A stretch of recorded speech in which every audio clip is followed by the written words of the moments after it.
आप सभी को क्रांतिकारी प्रणाम। दोस्तों, राष्ट्रनीति की स्पेशल चुनावी कवरेज वाली सीरीज में आपका स्वागत है। आज हम बात करेंगे पौड़ी लोकसभा सीट के सियासी समीकरणों की। तो दिल थाम के बैठिए, पौड़ी किस तरफ बैठने वाला है। आइए शुरुआत करते हैं।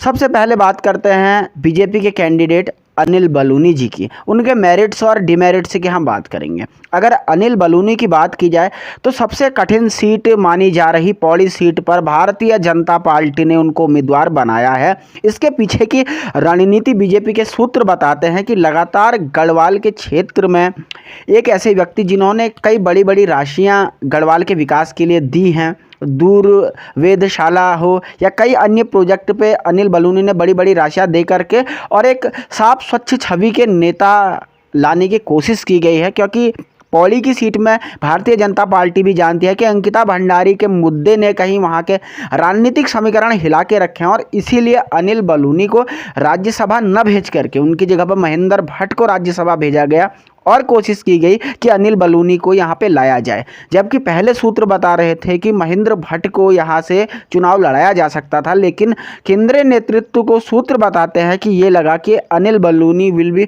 मोर competent in comparison of Mahendra Bhatt, तो इसलिए बीजेपी ने उनको यहाँ पर लेकर के आए। तो मेरिट्स में उनके एक साफ स्वच्छ छवि यहाँ पर दिखाई देती है, लेकिन डिमेरिट्स में अंकिता भंडारी का मामला थोड़ा सा गरमाया हुआ है। वहीं अगर कांग्रेस के हम प्रत्याशी की बात करते हैं तो गणेश गोदियाल। अगर गणेश गोदियाल की बात करें तो लोकल लेवल पे ठीक ठाक छवि मानी जा रही है और अगर सोशल मीडिया के ट्रेंड को देखें तो मोदी जी की लहर के सामने गणेश गोदियाल खुद को स्टैंड करने में कामयाब हो तो रहे हैं, इस बारे में कोई संदेह नहीं है। ठीक ठाक टक्कर दे रहे हैं। अब ये क्या टक्कर जीतने लायक है या पुराने सालों का जितना अंतर है उस अंतर को वो पाट पाएंगे, क्योंकि अंतर बहुत बड़ा गैप है, इसको देखने की बात होगी।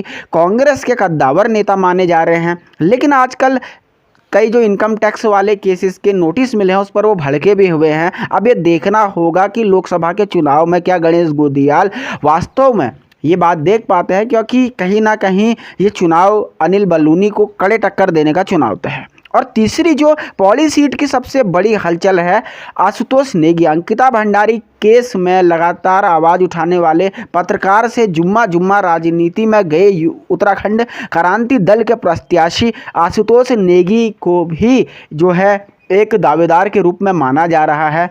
और अंकिता भंडारी का मुद्दा जो कि ग्राउंड पे काफ़ी हद तक प्रभावशाली दिख रहा है, उस मुद्दे को लेकर के आशुतोष नेगी ग्राउंड पे आए हैं। तो ये तो 3 कैंडिडेट थे। अब थोड़ा सा यहाँ का राजनीतिक विश्लेषण हम निकाल के देखते हैं। अगर ऐसा होता कि बीजेपी एक तरफ होती, आशुतोष नेगी अंकिता भंडारी जी की माताजी और गणेश गोदियाल एक तरफ होते, तो ये मुकाबला बहुत टाइट हो सकता था। लेकिन अगर आप लोगों को हम बता दें कि उत्तराखंड में यहाँ पर अभी के राजनीतिक समीकरणों के हालातों को देखें तो किसी भी स्थिति में ये नज़र नहीं आता कि बीजेपी या मोदी के सामने कहीं ना कहीं इतनी भारी चुनौती पेश की जा सके कि ये सीट हारने तक की नौबत आए। और दूसरा, अंकिता भंडारी के मन में जिन लोगों के प्रति सिंपैथी है वो लोग अगर वोट देंगे भी या तो कांग्रेस को वोट देंगे या आशुतोष नेगी को वोट देंगे। तो आशुतोष नेगी कहीं ना कहीं वहाँ के जो लोकल लोग हैं, वहाँ के स्थानीय पत्रकार हैं, बताते हैं कि बीजेपी के लिए ही राह आसान करने का काम कर रहे हैं। वनस्पत अगर आशुतोष नेगी अंकिता भंडारी जी की माता जी गणेश गोदियाल जी के समर्थन में आ सकती थी तो ये मुकाबला थोड़ा और टाइट और क्रूशियल हो सकता था। लेकिन अब अनिल बलूनी के लिए आशुतोष नेगी के आने के बाद राह आसान हो गई है, क्योंकि कहीं ना कहीं 20,000 से अधिक वोट तो आशुतोष नेगी लेकर के आ जाएंगे, ऐसा जो है वहाँ के लोकल पत्रकारों ने बताया था। और वो जो अंकिता भंडारी की वजह से नाराज़गी वाला वोट है वो स्प्लिट हो जाएगा और इस स्प्लिटेशन के कारण कहीं ना कहीं बीजेपी को एज लगता हुआ संभवतः फिलहाल तो दिखाई दे रहा है। लेकिन अब ये देखने की बात होगी कि कौन इस चुनाव में कहीं ना कहीं बाजी मारता है, क्योंकि हम पहले ही स्पष्ट कर दें कि हमारे पास कोई सर्वेक्षण बहुत डेटा युक्त नहीं है।